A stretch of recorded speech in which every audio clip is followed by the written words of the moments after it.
ఆ విగ్రహాన్ని కూడా మేము ఎప్పుడు దర్శనం చేసుకోవాలి, మాకు ఉన్నదని కూడా తెలియదు. ఆయన ఎప్పట్లో మేము ఇక్కడికి వచ్చి దాన్ని ప్రతిష్ట చేద్దామని లాస్ట్ రోజు అమ్మవారు ప్రతిష్ట చేసినాం. ఇక్కడికి కూడా ఈ లాస్ట్ రోజు ఇక్కడికి వచ్చి ప్రతిష్ట చేద్దామని దాన్ని కదిలించినాం. ఒక అరగజం మట్టి తీయగానే ఈ మానసాదేవి అమ్మవారు, లక్ష్మీ అమ్మవారు 2 విగ్రహాలు దాని కింద ఉన్నాయి.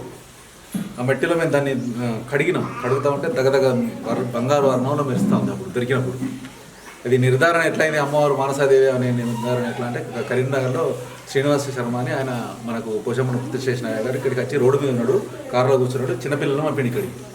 ఆయన ఒక స్పృహ కోల్పోయింది. ఇక్కడికి 5 నిమిషాలు స్పృహ కోల్పోయి ఇక్కడ ఏదో జరుగుతుందని వచ్చి అమ్మవారిని చూడంగానే ఆయనకు తక్కువని చెప్పేసాడు.